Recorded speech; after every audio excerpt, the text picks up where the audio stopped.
Salam à tous, Baruch Hashem. On a la joie, le plaisir, le sroud de continuer le Chok HaEmuna. Donc, Chelek Dalet, on est le 8 et 9, on est 10 Elul. Ouais, 10 Elul, Baruch Hashem. 10 Elul dans le jardin de la foi. Et rappelez-vous qu'on est dans ce. On a cité, Rav Arush nous a cité le conte de Rabbi Nachman des 7 mendiants avec la transmission de la royauté que le roi a donné à son fils de son vivant, la royauté, et que ça représente en fait le secret que toute la réussite que l'on a, on doit avoir conscience que c'est Hachem qui nous l'octroie. La réussite, c'est la couronne. Le roi, c'est Hachem. Il nous donne la réussite et qui nous a dit attention, sache que j'ai vu que tu vas perdre la royauté et reste joyeux quand tu vas perdre la royauté. Et on a vu le secret de l'humilité, que c'est savoir en fait que la réussite, elle appartient à Hachem. L'échec, c'est qu'on a oublié Akadosh Baruch Hu qui nous a fait aussi tomber. Akadosh Baruch Hu, il nous a retiré la royauté et qu'on doit rester tout le temps Bessimcha. Et donc on continue. A priori, on avait vu l'exemple de David Ameller. David Ameller, c'est le roi d'Israël. Donc il représente vraiment ce qui est marqué dans ce conte-là. La transmission de la royauté, c'est le roi d'Israël. Et a priori, David Ameller, il avait toutes les raisons de se culpabiliser. Après la faute qu'il a fait avec Bathsheba, que la Torah dit qu'il a fait, que nous, on ne peut pas dire qu'il a fait une faute. Oui. Et que son fils Absalom, il le poursuit, il veut le tuer, il veut lui prendre sa royauté, il le détrône. Et lui, il fait que chanter David Ameller. Et pourtant, au lieu de chanter, il aurait dû faire quoi, David? Il avait toutes les raisons de se culpabiliser et de se descendre de sa situation, de se descendre, de se dire, regarde, t'es un bon à rien, etc.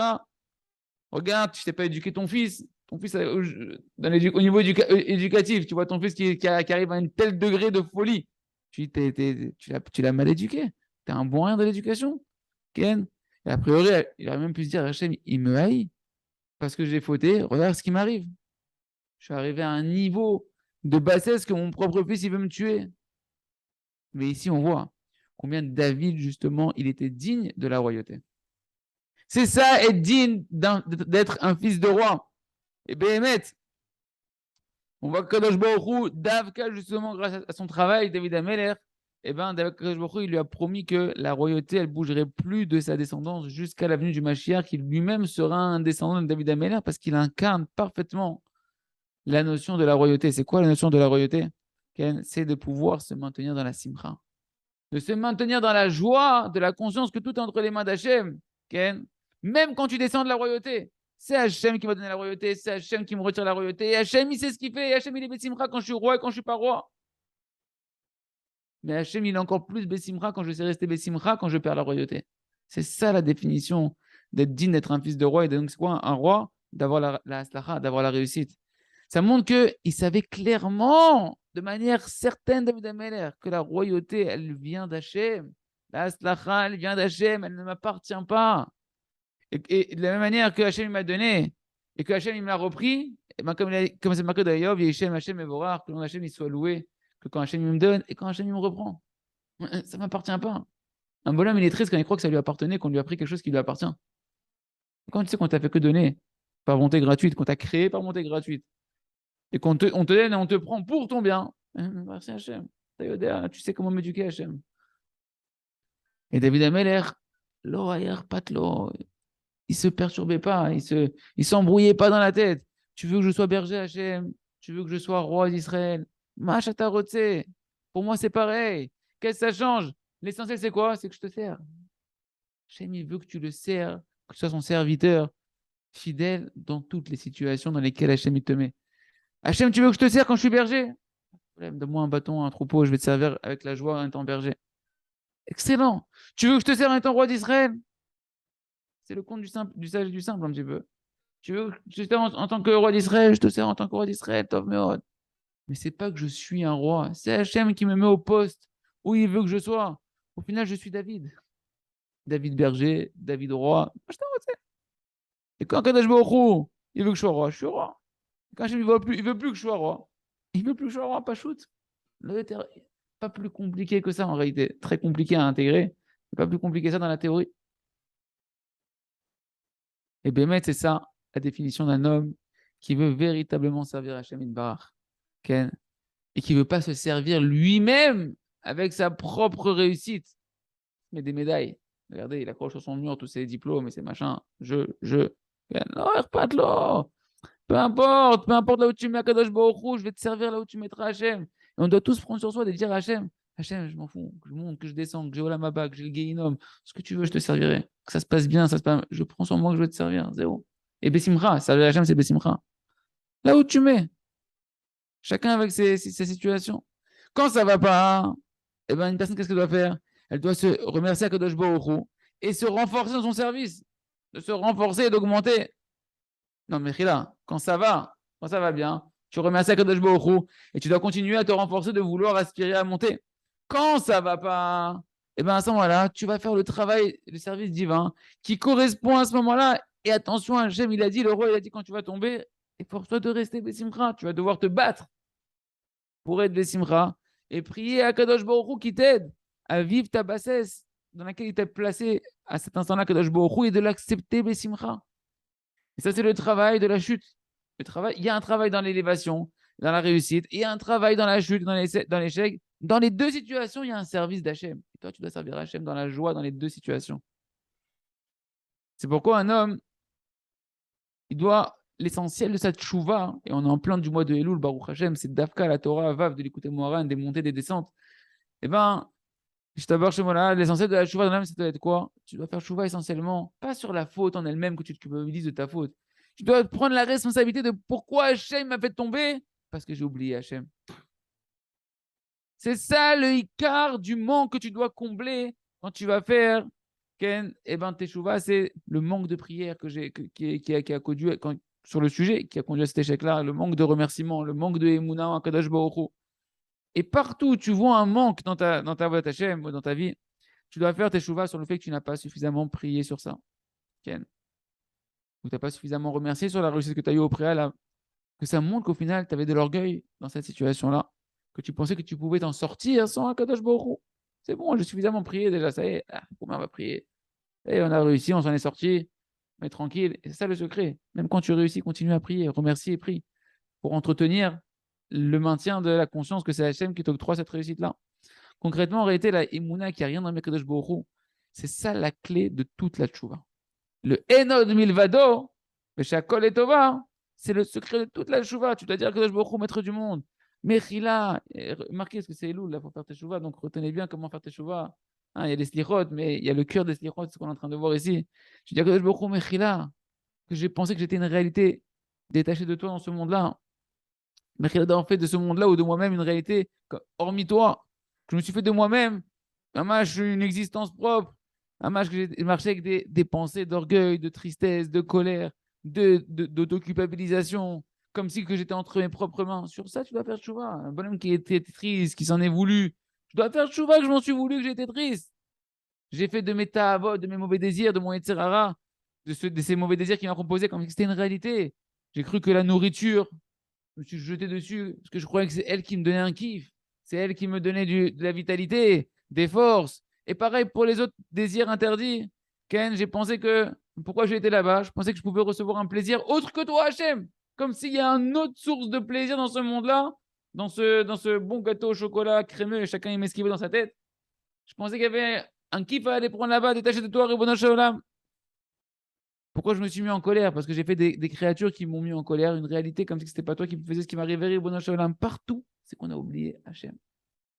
J'ai jalousé, j'ai eu peur, j'ai fait de la flatterie, etc. Parce que j'ai pensé qu'il y avait autre chose qui fixait les choses de ma vie que toi. Et c'est pas ça le chemin, Ribono Shalom, mais je fais de chouva. Et c'est seulement lorsqu'une personne elle approche la chouva de cette manière-là, comme on l'a décrit ici, qui voit en réalité sa propre réalité, il voit ses manques, et de là, d'ici là-bas, il se tourne vers Hachem pour qu'Hachem le prenne en pitié, et qu'il commence à multiplier les prières sur chaque manque qu'il voit, et que maintenant il apprend à être heureux de sa part pleinement, ça s'appelle une teshuva véritable. Sans ça, toutes les formes de ratati, aviti, pachati, toute la teshuva qu'on fait, les regrets de cette soi-disant teshuva en réalité, eh ben en réalité, il reste encore dans la définition de l'orgueil. Ça reste encore dans la définition de la gava. Ça reste encore, même quand tu dis, mais j'ai fauté, etc. Si tu ne fais pas comme on a expliqué ici, ça reste encore dans la gava. Ça reste encore dans l'orgueil, t'as tes chouvas. Parce que sur quoi tu pleures? Mais j'aime que je ne suis pas un ange. Mais j'aime que je ne suis pas un roi. C'est Hachem qui te donne la force d'être un roi. Pourquoi tu te culpabilises? Pourquoi tu t'en veux d'avoir un Yetzerara, mais tu t'es pas créé avec un Yetzerara? Comme si tu n'étais pas un homme, comme si tu n'étais pas un être humain. Et donc, en réalité, la teshuva, elle reste encore une forme de gava. Le bonhomme, il se frappe lui-même. Pourquoi je ne suis pas Moshe Rabbeinu? Pourquoi je ne suis pas Mashiach? Pourquoi je ne suis pas Kadosh Baruch Hu, en fait, quoi? Pourquoi je ne suis pas Hachem? Pourquoi je ne suis pas le roi? Pourquoi je ne suis pas une réalité qui peut réussir tout seul ce qu'il a envie? Et ça, les amis, ce n'est pas la vraie teshuva. Et ça, Rabbi Nachman, dans ce conte, il a été obligé d'habiller ça dans un conte, que la teshuva, avant tout, c'est de rester Bessimcha dans les montées et dans les descentes, d'apprendre qui tu es, de là où tu es, te tourner vers un Kadosh Baruch Hu. Que ce soit un Kadosh Baruch Hu, tu ne peux pas, avec Kadosh Baruch Hu, par contre, tu peux être le roi du monde. Avec Kadosh Baruch Hu, tu es le fils du roi, Yeratzon, Shiniske, l'école Zé, Batachem, Idvar. On continue avec le jardin des louanges. Donc, rappelez-vous, les amis, qu'on est dans le travail du Bitachon en Kadosh Baruch Hu. Et là, on voyait la dimension des tzadikim, d'aller voir les tzadikim et de ne pas oublier Hachem quand tu vas voir les tzadikim. Tu veux voir les tzadikim pour qu'ils te fassent des miracles, qu'ils te fassent des brachot, qu'ils t'aident à accélérer les choses. Il y a fait. Tu vas à la Oman Rosh Hashanah pour avoir des yeshuot. C'est il y a fait. Ah, il ne faut pas oublier Kadosh Baruch Hu que tu vas voir le tzadik. Et c'est marqué sur ça, justement, dans le Sefer Ya'azur Hasidim. Il écrit au début combien c'est important comment chez Israël, que c'est important de s'associer à la souffrance du Ham Israël et de prier pour le Ham Israël. Et dans ses propos, il glisse là-bas que Vadaï, que tout le Ham Israël, on est comme un seul corps.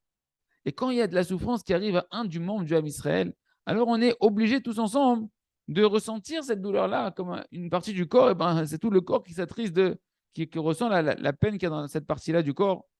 Et on doit prier pour cette personne-là. Et ça, on l'apprend de qui? De David Ameller, encore une fois. Que David Ameller, il pouvait prier pour ceux qui le haïssaient. Comme il a dit David Ameller, Va'ani bachalotam levushisak. Et moi, dans ma maladie, j'ai mis un sac de deuil, un sac où je me suis mis à prier. De qui on parle? De qui il parle David Ameller ici? Il dit, quand eux, mes ennemis, ils étaient malades. Mes ennemis, David Ameller, il dit, mes ennemis, ils étaient malades. Moi, je me suis mis un sac de deuil, comme Mordechai à l'époque de Esther, etc. Je me suis mis à jeûner et à me faire souffrir et à prier pour leur guérison. David Ameller, il a dit que j'ai jeûné, je me suis mis à prier pour eux. Il s'est sacrifié, mamage, de prier pour ceux qui le haïssaient. C'est ça les vrais tzadikim. Et on en connaît, Baruch Hashem. On en connaît, vivant aujourd'hui comme ça. Que les gens, ils les haïssent et eux, ils prient pour eux et ils leur donnent, etc. Et si on ne prie pas pour eux, on est appelé des fauteurs. Comme c'est marqué, il dit dans Shmuel Navi, Gamanochi, Shmuel Navi, il dit, et moi, que Dieu m'en préserve de fauter et de ne pas prier pour vous. De qui il parle? De ses ennemis. Ceux qui ont des problèmes, etc. On doit prier pour tout l'âme Israël. Que parce qu'il y en a un qui ne se comporte pas très bien, alors on le renie. Kadosh Baruch Hu, c'est pas comme ça qu'il fait avec nous. Mais il continue dans ses propos de nous écrire, il nous dit, et au moment où on prie, qu'il n'y ait pas de mauvaises choses, qu'il n'y ait pas de xéra, et surtout toutes sortes de problèmes qu'elles ne viennent pas sur l'âme Israël, et qu'on va demander maintenant au Chacham, c'est qui le Chacham? C'est le Tzaddik, que lui, il se mette à prier aussi pour le âme Israël. Alors à ce moment-là, le Chacham, il doit réfléchir sur quelle est la faute qui a engendré le problème en question. Quelle est la faute qui a fait que le Ham Israël est en train de souffrir? Et comme ça, il dit là-bas, tu dois leur dire, le Chacham, il doit leur dire, si vous voulez que je prie pour vous et que j'annule le décret qu'il y a sur vous, avant tout, faites tes chouvas. Faites tes chouvas sur cette faute-là, que le Chacham, comme il est sage et qu'il est tzaddik, il peut discerner et recevoir l'aide du ciel de savoir quelle est la cause du problème. Cette faute-là qui a entraîné le décret, priez dessus, faites tes chouvas, et moi je vais prier pour vous pour retirer la xéra. Pourquoi?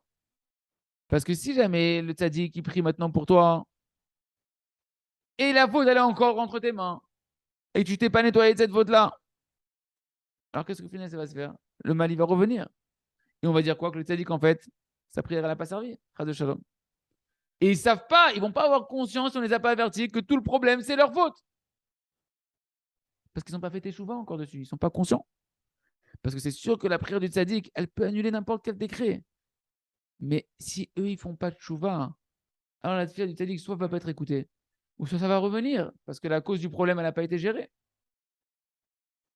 Et nous, on doit s'arrêter. Ce qui nous intéresse pour nous, c'est de s'arrêter sur ce point-là. Qu'est-ce qu'il nous dit? Il vaut mieux que le tzaddik ne prie pas pour eux s'ils ne font pas de chouva. Pourquoi? Parce qu'il se peut qu'à cause de leur faute qu'ils ont encore à l'intérieur d'eux, eh ben, sa prière risque de ne pas être écoutée. Et en particulier qu'il y a des fautes très graves, comme les fautes de Chilul Hashem, où on profane le nom de Kadosh Baruch Hu, que c'est sûr qu'il dit là-bas dans le Sefer que ça va retarder la Yeshua, la délivrance. Il nous dit, et pire que ça, c'est que même si la prière de Tzadik, elle fonctionne, ça peut être un Chilul Hashem. C'est-à-dire que le Tzadik, il va décréter d'annuler le décret. Et les gens, ils vont dire, mais regarde, sans savoir que c'est le Tzadik qui a prié, le rachat, il s'en sort bien. Hier, on le connaît celui-là, c'est un rachat, c'est une communauté, ils font n'importe quoi, etc. Et regarde, ça se passe bien pour eux. C'est Chilul Hashem. Et quoi parce que, pourquoi ça? Pourquoi? Parce que tu as dit qu'il aura prié sans que tu t'es arrangé toi. Et donc, il t'aura enlevé les décrets qu'il y avait sur toi sans que tu t'arranges. Et il dit là-bas, et même si jamais la tefila du tzaddik, elle ne marche pas, Ken, mais quand même, il l'autoïde, tefila de tzaddik. Alors, il y aurait quand même aussi un chiyuv d'Hachem. Parce qu'on va dire quoi? Comme dire, le tzaddik, il n'arrive pas à arranger les situations, il n'a pas le mérite et la force d'intervenir auprès de Kadosh Baruch Hu. Et il nous dit là-bas, et même s'il n'y a pas, même s'il n'y a pas de danger de profanation du nom de Kadosh Baruch Hu, par exemple, on parle d'un homme qui est pas shoot et que la prière, elle peut marcher. Il dit, aval izdachen meod, izdachen meod, lo yitorer adam ze l'tshuva, v'nimtsa shetfiat atzadik shibita et agzera, v'kamal nizek leoto adam. Il dit, même si c'est un homme qui est pas shoot, si jamais il fait pas teshuva, alors au final, eh ben, cette personne-là, elle va pas se réveiller à la teshuva.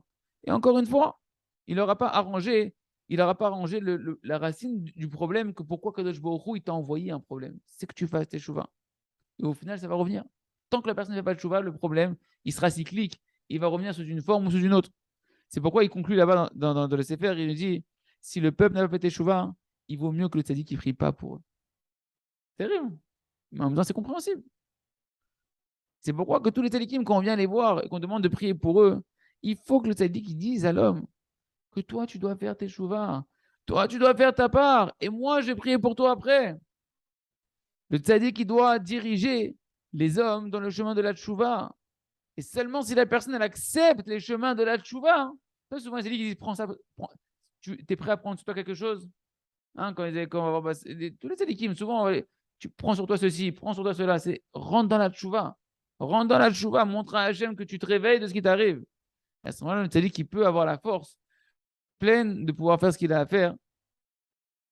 Et si la personne n'accepte pas de faire tes chouvas, alors tu as dit qu'il ne faut pas qu'il fasse la tefila pour lui pour sortir de son problème. Sauf si, comme on l'avait dit, c'est qu'il voit que par la délivrance qu'il va obtenir, ça peut réveiller la personne bitchouva. Il dit ici, le tzaddik, il est gozer, il va décréter d'annuler les souffrances des fois des gens qui n'ont pas fait le même tchouva. Et s'il fait ça, qu'est-ce qu'il fait? Il va contre Hachem. Il va contre le programme d'Akadosh Baruch Hu. Hachem, il a décrété que cette personne-là, elle doit se réveiller bitchouva, et je lui envoie ce problème-là. Et au lieu maintenant que le tzaddik il l'aide à faire teshuva, comme Hachem il veut, et le tzaddik est en train de prier pour annuler le process d'Hachem. Hachem il a mis un programme, toi tu vas annuler le programme d'Akadosh Baruch Hu sans qu'il fasse teshuva. Et ça, ce fondement-là, les amis, eh ben, on l'a déjà, concrètement, on l'avait déjà appris de qui? De Esther Amalka, la reine Esther, la sagesse des femmes d'Israël, Esther Amalka, qu'au début, elle n'a pas voulu voir Achashverosh.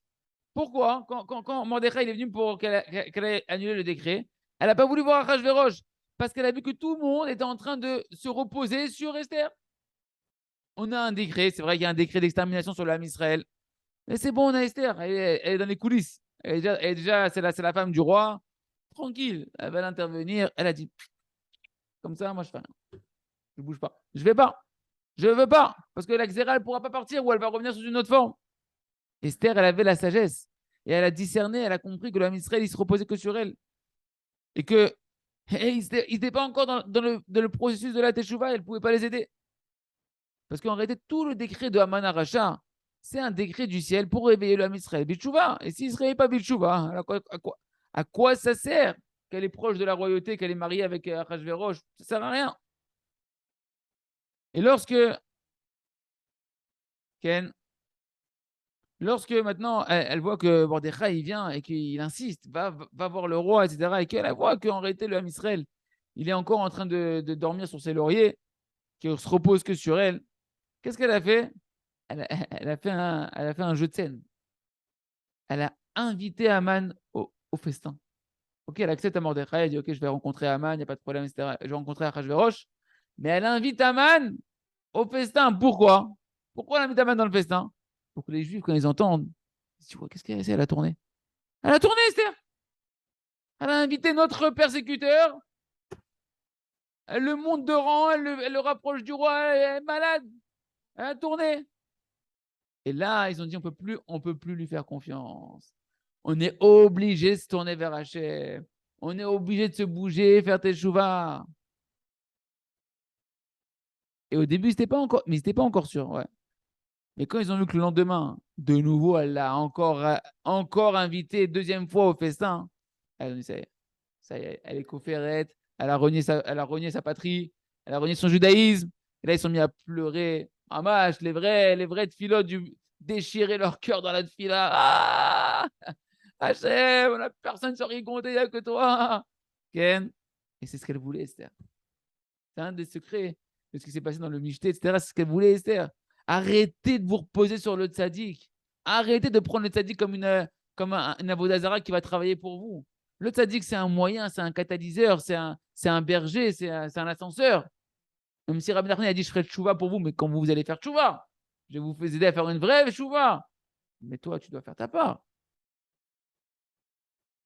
Parce que jusqu'à présent, ils ne criaient pas. Et donc, ils ne pouvaient pas être délivrés. Mais maintenant qu'ils ont crié, maintenant qu'ils sont dans la tchouva, elle peut attirer sur eux la délivrance et la zone qu'on apprenne chacun d'entre nous d'aller voir les tzadikim, mais en ayant préparé déjà une teshuva et en étant prêt avec les tzadikim à augmenter encore la teshuva. Et les tzadikim, à ce moment-là, ils pourront enlever tous les décrets qui planent sur nous, Chad Shalom, et amener sur nous des délivrances visibles. On continue avec le livre à travers Champ et Forêt, merci Hachem. Donc rappelez-vous qu'on est dans ce secret pour déboucher toutes les situations qui sont compliquées, qui est de faire 6 heures de des doutes consécutifs sur un sujet. Et le Rav, il nous dit, et on revient, rappelez-vous, dans l'histoire des dettes, le monsieur qui devait partir aux États-Unis pour aller combler ses dettes, et finalement, il a choisi d'écouter le Rav et de faire, au lieu d'aller aux États-Unis, de se galérer à perdre beaucoup d'argent, et on ne sait même pas s'il va ramener son argent, de faire 6 heures d'Idbodout, et le Rav est en train de le guider comment faire les 6 heures d'Idbodout pour sortir de ses dettes. Et il lui dit, le Rav, sache que c'est obligatoire que tu dois passer par ce chemin-là si tu veux gérer complètement tes dettes à la source. Parce que Kadosh Baruch Hu, qu'est-ce qu'il est en train de te faire comme allusion à travers ces souffrances de ces dettes-là? Que tu fasses tes chouvas. Il t'a mis dans des dettes insurmontables naturellement pour que tu fasses tes chouvas. Et c'est ça toute sa volonté, que maintenant il t'a réduit ta parnassa. Quand tu sens que, purée, en ce moment, je sais pas, économiquement, on dirait qu'il serre les. On serre les vis, là, on serre la ceinture, on peut plus, là. Il y a un message d'Hachem. Hachem veut que tu te rapproches de lui, que tu aies confiance en lui, que Hachem, c'est lui qui donne. Et que tu fasses tes chouvas, que tu cherches en réalité la raison qui t'a éloigné de lui, qui t'a éloigné de la bracha. Pourquoi maintenant, si toi maintenant tu cherches une solution qui va faire que t'éloigner encore plus d'Hachem, tu vas aller maintenant aux États-Unis, tu vas quitter RS Israël, tu vas aller aux États-Unis pour trouver de l'argent, etc. Que là-bas, il y a des gens qui ont perdu tout leur judaïsme en faisant des voyages à la base pour combler des dettes, ils sont arrivés là-bas, ils ont tourné la tête. Alors non seulement que tu vas pas, il lui dit le Rav, solutionner ton problème de dette à la source, mais en plus tu vas encore plus t'éloigner de ta solution. Parce que ton voyage risque encore plus de Kadosh Baruch Hu. Et tandis que si tu fais 6 heures de doute sur ton problème, c'est un moment suffisant dans lequel tu vas pouvoir allonger tes prières, supplier à Kadosh Baruch Hu sur toutes les choses que j'ai détaillées dans les cours d'hier. Je vous invite à aller voir le cours d'hier où le Rav il a détaillé vraiment comment remplir ces 6 heures de teshuva et de prière de manière correcte, comment il faut l'optimiser. Ken, et c'est sûr que tu vas mériter par 6 heures de tchouva, de prière, de proximité avec Hachem, une grande délivrance. Mais le Rav dit même une fois que tu auras fini les 6 heures, c'est pas suffisant. Il faudra que tu continues encore durant une longue période à faire au moins tous les jours 1 heure de des doutes sur le sujet précisément, Ken, sur le sujet précisément de la Parnassa, sur le sujet de la Parnassa, Ken. Et cette heure-là, tu vas la construire comme avec tout ce qu'on a vu dans le cours d'hier, comment tu as construit les 6 heures. Et ben, tu vas, dans ton heure quotidienne sur les dettes, tant que tu les as encore, et ben, tu vas continuer à faire le même processus, remercier Kadosh Baruch Hu, faire tchouva sur la faute pour laquelle tu as été endetté, continuer à beaucoup prier pour la Emouna et la confiance en Kadosh Baruch Hu, et les arguments qu'on avait dit dans le cours d'hier, que Kadosh Baruch Hu, il te donne pour l'instant ta parnassa, tes moyens de subsistance, par bonté gratuite, jusqu'à ce que tu reviennes bil tchouva, qu'entre-temps, tu n'as pas fait tchouva, mais qu'il te prenne en pitié, que tu puisses t'occuper de la tchouva et qu'Hachem il t'allège le fardeau des dettes. Et c'est sûr, tu es assuré, comme ça, dit le Rav, que tu vas réussir à solutionner tout ton problème à la source du problème et que donc il ne reviendra pas. c'est une vraie solution. C'est une solution qu'on appelle radicale, à la racine.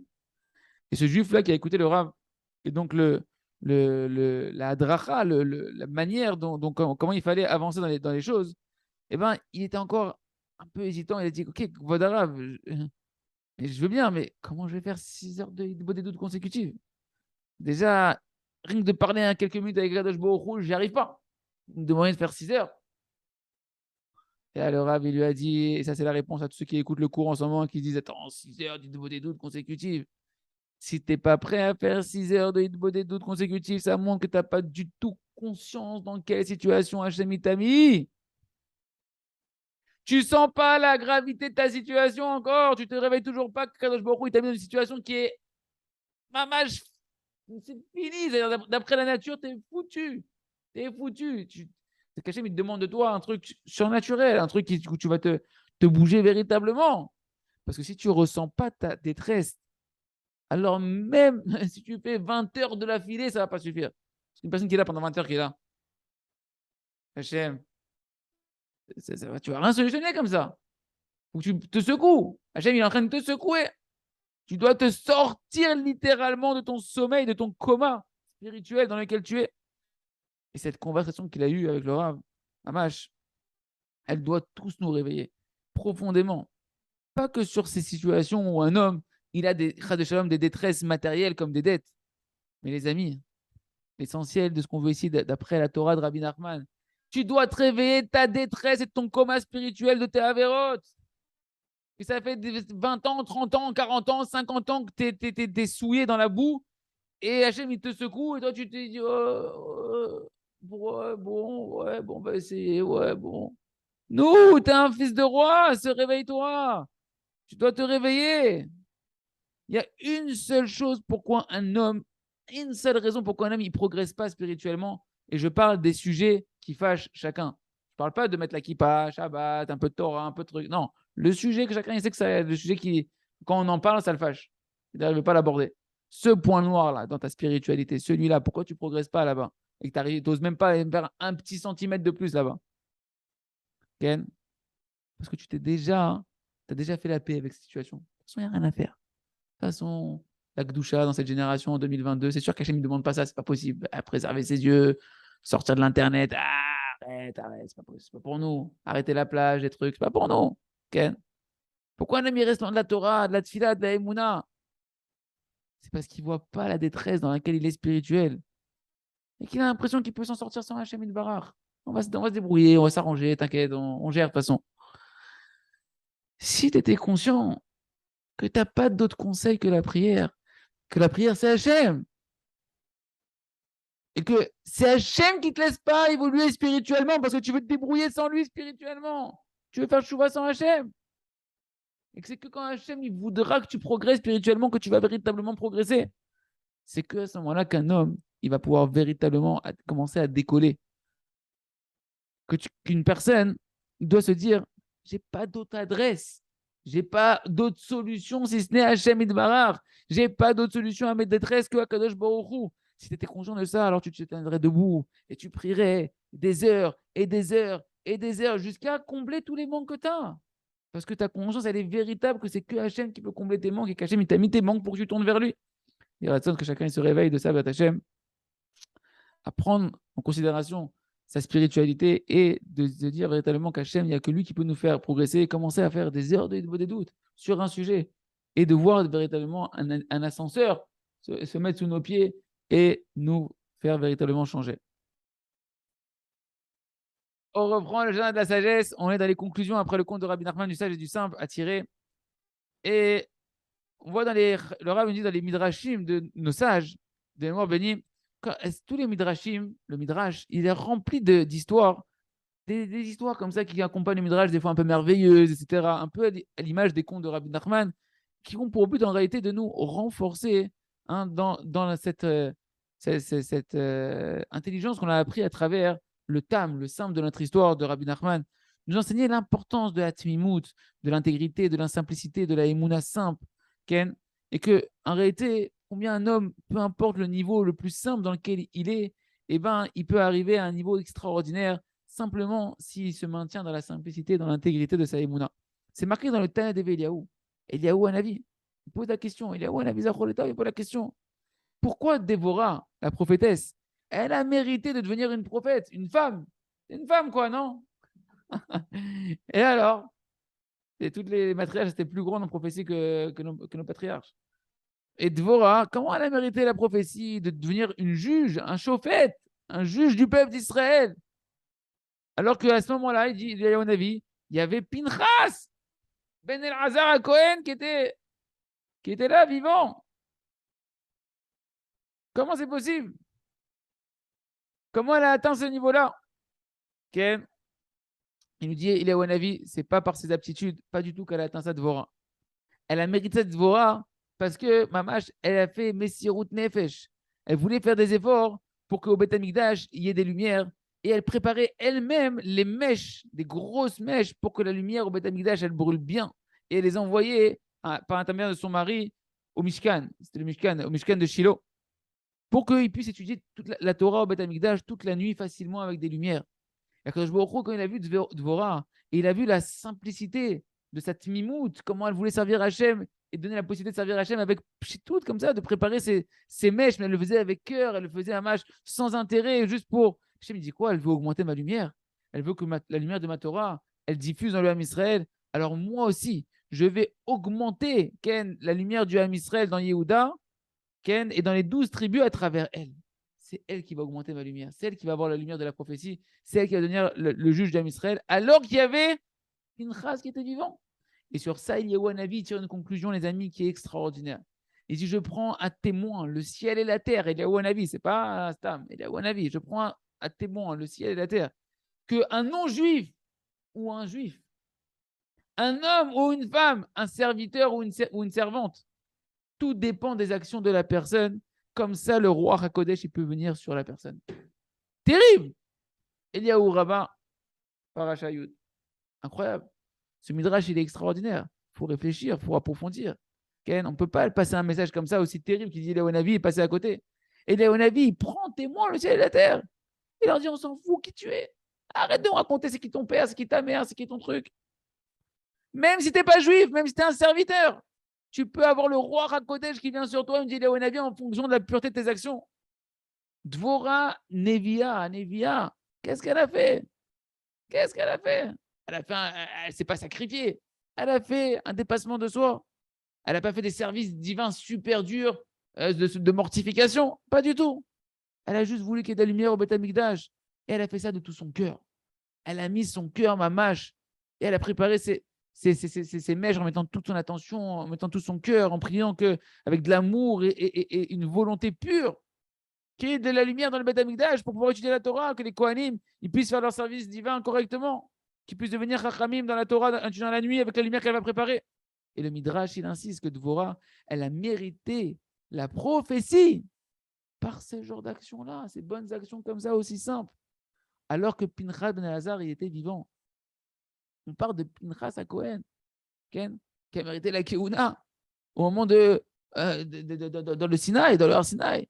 Et que lui, pour avoir la Keuna, il a fait Messirut Nefesh de folie, de devenir de devoir venir tuer Zimri, etc. Cosbi Batsour. Et c'était un Talmid Chacham Atzoum, il avait un niveau extraordinaire qu'on peut même pas décrire. Et malgré tout, Hachem, qui c'est qu'il a choisi pour être le juge et le prophète de cette génération? Dvorah. Une femme simple du Ham Israël, parce qu'elle a fait des actions simples, avec amour et avec une volonté pure. Donc on voit d'ici encore une fois, comme le Tam Akadosh, l'histoire du sage et du simple, que la base, c'est un cordonnier qui est mal chaussé, on a envie de dire. Il n'arrive même pas à faire une chaussure miskine. Et en plus, il est joyeux de sa situation, il le fait, mais il le fait de tout son cœur. Et bien, il devient le premier ministre de tous les ministres, il devient le plus intelligent de tous les hommes. Et ça peut attendre chacun d'entre nous, les amis, si on prend le chemin que nous décrit Rabbi Nachman, qui est le chemin de la simplicité et de la joie dans la Emouna. Hazak Benitrazek. On continue avec le Sefer Or Chadash Al Tzion Ta'ir Veniska Kolano B'Mera Le'oro. Donc on est dans les prières. Le Rav, il a beaucoup insisté sur ces prières parce que les amis, on voit des petites prières comme ça qui sont écrites, mais c'est une Messirut Nefesh que le Rav Arush, il a fait d'écrire ces prières-là pour nous donner un exemple de prière à l'image un peu de Rabbi Nathan. Comment sortir du sommeil, mais c'est des exemples en fait pour sortir de tout l'état à vote. Chacun il doit se renforcer, de travailler sa volonté sur un sujet. Voilà l'exemple de prière du Rav, maître du monde. J'ai une foi d'une foi totale, qu'il n'y a que toi qui donne la force à celui qui est fatigué. Il n'y a que toi qui donne la vie, Ribono Shalom. Il n'y a que toi qui peux renouveler mes forces et mes facultés intellectuelles. Il n'y a que toi qui peux me renouveler ma émouna, Ribono Shalom. Donne-moi la sagesse, le discernement, la compréhension, l'intelligence, la émouna totale, de savoir qu'il n'y a que toi qui donne la vie. Entendu, ce n'est pas le sommeil qui donne la vie, c'est Hachem qui donne la vie. Et qu'il n'y a que l'attachement à toi, Ribono Shalom, et le lien avec toi qui donne la vie. Aide-moi à savoir, Ribono Shalom, que le sommeil ne donne pas de force, il ne donne pas de vie. Au contraire, aide-moi à clarifier que le sommeil, il me détache de toi, et que par le désir de dormir, je me détache de la source de la vie. C'est pour ça que je suis réveillé, je suis fatigué du sommeil. Quand je me réveille, je suis encore fatigué. Quand je me réveille, je suis encore fatigué du sommeil. Et en réalité, c'est tout le contraire. Le sommeil, il prend à l'homme toute sa force, il lui prend sa vie, il lui prend des heures entières de vie où là-bas, il est détaché d'Hachem, où tu perds ton temps, Kipchuto. C'est pourquoi, Ribono Shalom, je te supplie, annule de moi complètement les pensées tordues de croire que le sommeil donne de la force et qu'il donne de la vie. Que ces pensées-là, c'est de l'hérésie. C'est de l'hérésie. On ne dit pas de ne pas aller dormir, encore une fois. J'en connais plusieurs qui ont étudié ça, qui disent, oh, alors quoi, il ne faut pas dormir, il faut aller jusqu'au bout de ses forces. C'est pas ça. Tu vas dormir, tu es fatigué, tu vas dormir, mais tu pries pour ne pas oublier Hachem, que c'est Hachem qui donne la vie, que c'est Hachem qui donne l'énergie, que pendant le sommeil, tu veux rester attaché à Hachem, même que tu as Neshama, monte chez Hachem. C'est pourquoi, Ribono Shalom, donne-moi une émouna total et adulte de moi complètement ces hérésies qui sont dans ma tête. Et fais-moi mériter d'avoir un sommeil de la Gdusha, que ma Neshama, quand je dors, parce que j'ai conscience de toi, elle monte directement s'attacher à toi pendant le sommeil. Et donc, en fait, je suis en train de servir Hachem pendant que je dors. Elle monte là-haut, elle a des dévoilements, elle reçoit des secrets, etc. Maître du monde, aide-moi à être attaché à toi 24 heures sur 24. Ça ne veut pas dire que je ne vais pas dormir pendant 24 heures. C'est-à-dire quand tu vas dormir, tu es encore en train de servir Hachem parce que tu es parti attaché à Hachem et que ta Neshama, elle continue à être non pas dans des rêves impurs, mais dans de la Gdusha, dans un service d'Hachem. Ribono Shalom, toi qui es la source de la vie, aie pitié de moi, que je ne veuille plus jamais de ma vie dormir. Ne dis pas que tu ne vas pas dormir, que tu n'as pas envie de dormir. Tu ne veux pas t'endormir spirituellement. Sauve-moi, Ribono Shalom, de ne pas t'oublier, de ne pas fuir de toi. Ken, et que je ne te quitte pas, Philou, ne te reste une seule seconde. Aide-moi, Ribono Shalom, d'être attaché à toi à chaque instant dans ma Emouna, que je puisse mériter de m'attacher à toi, de me relier à toi par l'étude de la Torah, l'accomplissement des mitzvot, par la Emouna simple, et essentiellement par la prière et la Hidbo des doutes, comme a dit Rabbi Nachman de Brest, dans l'écouté Moharan, dans la deuxième partie, dans l'enseignement numéro 84, que l'essentiel de l'attachement à toi, Ribono Shalom, d'être attaché, lié à toi, ça se passe par la prière. Aide-moi à avoir conscience que c'est la prière qui m'attache à toi, et que grâce à ça, je puisse renouveler toutes mes forces dans mon attachement à toi, que je renouvelle toutes mes forces, que je puisse recevoir une vitalité directement de toi, comme c'est marqué, Vatem advekim b'Hashem, Elokechem, Chaim kulechem ayom. Vous qui êtes attachés à Hachem, votre Dieu, vous êtes vivant aujourd'hui. C'est quoi qui te rend vivant? Donne la force et l'attachement à Hachem. Aide-moi, Ribono Shalom, que toute ma vitalité, je la reçois directement de la Torah, de la prière, de la Emouna Shlema, comme c'est marqué, Chadashim Labekarim Rabba Emunatecha, toi qui renouvelles les matins, combien est grande ta Emouna? Mais en fait, c'est la Emouna, c'est la foi qui renouvelle les matins, qui renouvelle la force de l'homme. Et pitié de moi, Ribono Shalom. Et pitié de nous. Fais-nous mériter, nous et tout l'homme Israël, de pouvoir être constamment attachés à toi, Be'emouna, dans le summum de la Emouna, de la foi, qu'on puisse mériter d'accomplir le commandement. Et en lui, tu t'attacheras, on s'attacher à Kadosh Baruch Hu, de manière parfaite, dans un bien véritable et parfait, du niveau le plus haut de Gdusha et de pureté qu'on peut avoir quand on s'attache à toi. Fais-nous mériter, Ribono Shalom, de pouvoir reposer nos facultés intellectuelles quand on est fatigué. Et au moment où on est fatigué, que le cerveau il est fatigué, à cause qu'on s'est tellement attaché à toi durant toute la journée, qu'on puisse savoir quand se reposer, mais en s'attachant à toi. Qu'on puisse mériter à ce moment-là, quand on est fatigué dans la journée d'études de la Torah approfondie, de rentrer dans les sens simples de la Torah avec Emouna, et qu'on puisse mériter d'étudier la Torah constamment, que ce soit le chasse, les poskim, la Gemara, ou bien le sens simple de la Torah. Et grâce à ça, que se renouvelle en nous se renouvelle notre cerveau, notre intelligence, notre âme, qu'on puisse mériter d'attirer sur nous une nouvelle intelligence, une nouvelle âme, directement du visage lumineux de la Gdusha, en étudiant le sens simple de la Torah, Behemet de Nashlema. Tout ça, c'était un écouté de filote. L'écouté de filote de numéro 35. Il raisonne que chacun se mette à faire ces prières-là. Elles sont écrites, elles sont dans le livre du Rav Arush. Ces prières, elles sont disponibles aussi dans le Sefer Ochadash. Apprenez à les faire dans la journée, à les faire un peu avant de dormir. Et comme ça, on pourra quitter le Yetzer Hara du sommeil qui nous tue littéralement des années de vie. B'ad Hashem Idbar. On continue avec le livre Le Jardin des Languissements, Ganaga Gouim, le conte de la princesse disparue de Rabbi Nachman. Et donc Rabbeinu, il explique ici, rappelez-vous que le second du roi, il a mangé la pomme, il est tombé dans un sommeil profond. Il nous dit ici, Rabbeinu, que lorsqu'un homme il tombe dans le sommeil, eh ben, il perd son visage. C'est quoi qu'il perd son visage? Son visage qui est l'image d'Hachem. Hein, il perd la lumière qui est sur le visage d'un homme qui est le reflet de l'image d'Hachem. Et quand un homme il tombe dans ce sommeil-là, alors il tombe de sa émouna en réalité. C'est-à-dire qu'il tombe des 70 facettes de la Torah qu'il avait acquis. Parce que la émouna, c'est l'essentiel de l'intelligence et de la sagesse de manière globale de toute la Torah. Quand un homme il perd sa émouna, il perd toute la lumière de la Torah. Et lorsqu'une personne elle tombe des 70 facettes de la Torah, il perd la lumière de son visage. Parce que la sagesse, elle est appelée le visage. Comme c'est marqué, Chochmat Adam, la sagesse d'un homme, elle éclaire son visage. Un homme qui perd sa émouna, il perd sa sagesse, il perd la lumière de son visage. Parce que la sagesse, elle doit constamment être sur le visage d'un homme en train de l'éclairer. Parce que si la sagesse, elle n'éclaire pas le visage d'un homme, alors ce n'est pas un visage en fait. C'est une sorte de singe chimpanzé évolué de 2022. Mais ce n'est pas un homme.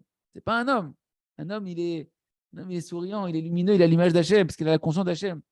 C'est pourquoi quand maintenant on veut le réveiller, eh ben, il faut lui donner de la lumière, l'éclairer de notre propre visage, et lui faire retrouver la lumière sur son visage à lui, de lui ramener la lumière de la Torah, qui est la Emouna sur son visage.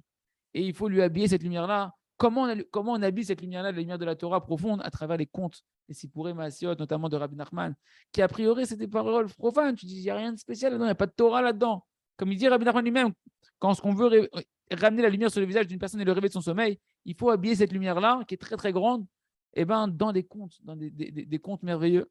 Mais en réalité, ce sont des contes que les Sadikim ont écrits où ils ont caché derrière de la Torah profonde. Et Rabbeinu l'explique là-bas. Pourquoi on réveille un homme directement à travers des contes et pas avec de la Torah directement? Viens, je vais te faire une bonne Gemara, on va faire un bon truc. Même écoutez Moharan.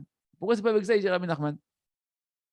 Il dit pour 3 raisons. Première chose, il dit quand tu veux guérir un aveugle, quelqu'un qui souffre de cécité, etc., eh ben, au début, il faut l'enfermer pour pas qu'il voie la lumière d'un coup. Parce que s'il voit la lumière d'un coup, eh ben, il va s'aveugler, il ne pourra pas retrouver la vue. Il faut y aller crescendo, et pas de manière subite. Comme quelqu'un qui était dans un grand sommeil pendant très longtemps, dans une obscurité, et dès qu'on veut lui montrer eh ben, la lumière, eh ben, c'est pareil. D'accord. Quand on veut ramener la lumière sur le visage de la personne et le réveiller, on doit lui habiller cette lumière-là dans les contes, des contes qui sont une lumière cachée en réalité, afin que la lumière ne soit pas trop forte et qu'il ne soit pas ébloui par la lumière. Ken. C'est ce qu'il nous dit Rabbi Nachman. Ken, je sais un peu ça, qui a donc comme ça, quand la personne va se réveiller après, eh ben, elle va pouvoir justement profiter de cette lumière-là adéquate et la lumière ne va pas l'endommager, nous dit Rabbi Nachman. Deuxième raison, parce qu'il faut l'habiller. Pourquoi cette lumière-là? Parce que c'est une lumière très profonde et on ne veut pas que les forces du mal puissent venir directement sur cette personne-là après et se jeter sur lui pour prendre cette lumière-là. Parce que si jamais on le rapproche avec une Torah dévoilée, alors les forces du mal qui étaient attachées à lui, c'est un bonhomme qui était endormi, etc., eh ben, vont s'attacher à cette Torah-là qui va recevoir, qu'il n'est pas encore assez nettoyé, il a encore ses forces du mal qui sont lui, et elles vont prendre de la force à cette Torah-là. Troisième raison, il dit Rabbi Nachman, parce qu'en réalité, toutes les forces du mal qui sont attachées à lui, elles ne le laisseront pas sortir. Si elles voient que là, il est en train de recevoir de la Torah, il reçoit de la lumière, il est en train de voir le bout du tunnel et il veut partir, elles vont se déchaîner sur lui. Okay. Il voit qu'il veut changer, ça y est, quoi, il veut retourner, il veut sortir de chez nous. Alors, qu'est-ce qu'on fait? On lui change son visage. Okay. Pour pas qu'on le reconnaisse. Quand on a changé le visage de la personne, il a pu se libérer. C'est-à-dire quoi? Vu que cet homme-là, jusqu'à présent, il est sous la domination des forces du mal, et que ces forces du mal-là, elles ne veulent pas le laisser se rapprocher de la Torah, parce qu'elle pompe son énergie jusqu'à présent. Elle ne veut pas qu'il sorte de leur emprise. Alors, qu'est-ce qu'on doit faire? C'est interdit de faire sentir aux forces du mal qu'il est en train de se rapprocher de la Torah. Pas les exciter. Donc, on passe des pilules. Hein, tu vas vers un enrobage qui va s'appeler un conte, d'accord, où dedans c'est une Torah d'une énergie extrêmement profonde. Et grâce à ça, hein, eh ben, en réalité, tu vas pouvoir commencer à te rapprocher d'Akadosh Baruch Hu, de la Torah, sans qu'elle se rende compte. C'est ça les contes de Rabbi Nachman. Donc on lui raconte une histoire qu'a priori l'histoire, elle n'a rien à voir avec la Torah. Et les forces du mal, elles ne se rendent pas compte à ce moment-là que tu es en train de manger d'une Torah, d'une énergie extrêmement forte et que tu es en train de te faire la mal. Elles ne se rendent pas compte. Elle dit, nous, ça va, il écoute des histoires, c'est bon, c'est histoire pour les enfants, allez, ça va, c'est bon, on s'en fout. Il est bien chez nous. Il est bien en prison avec nous. Mais en réalité, dans les contes de Rabbi Nachman, dans les contes des Tzadikim, il y a une lumière extrêmement grande, plus grande encore que la Torah qu'on connaît du sens dévoilé. Et cette lumière-là, elle réveille l'homme de la tchouva d'une manière inconsciente que les forces du mal, elles n'ont pas conscience. Et il revient bitchouva. Et dans la suite du conte de Rabbi Nachman, il dit, si Père l'homme a assez, qu'est-ce qu'il a fait le serviteur quand il se réveille? Il lui a raconté une histoire au second du roi qui vient de se réveiller de son sommeil. Et il lui dit, tu sais, tu as dormi pendant longtemps, pendant de nombreuses années. Et moi, entre-temps, je me suis nourri des fruits. Tu sais, les fruits que tu as mangés, que tu t'es endormi. Moi, je t'attendais que tu te réveilles, donc j'ai mangé des fruits de l'arbre. Question ici, attends, je ne comprends pas. Le second du roi, quand il mange des fruits, il tombe directement dans un sommeil sans fin qui mate. Et l'autre, le serviteur, il mange tranquille, il lui raconte qu'il a mangé pendant des années ses fruits. Et toi, tu ne dors pas. C'est une pomme qui marche que sur certaines personnes. Qu'est-ce qui s'est passé? La réponse, en réalité, c'est ce qui a été dit, ce qu'on a dit au début de l'histoire, du commentaire. Que c'est qui le serviteur que Rabbi Nachman y parle, le serviteur? C'est l'âme de l'homme, mais le nefesh. Ken. Le nefesh, c'est l'âme animale. Elle, on ne peut pas dire qu'elle tombe dans le sommeil. Parce qu'elle continue constamment, l'âme animale, à vitaliser l'homme. Et même lorsque l'homme est dans le sommeil spirituel, et c'est ça le second du roi qui dort, c'est pas que ton corps il dort. C'est que ta neshama, elle dort. Ta neshama, elle est dans le business, les ta'avot, et le poker, et les femmes, et l'argent, et les voitures. Tu es endormi complet, mais je suis vivant. Non, non, ta neshama, elle n'est pas là. Tu vis avec ton animosité, mais ça, c'est le nefesh abahamit.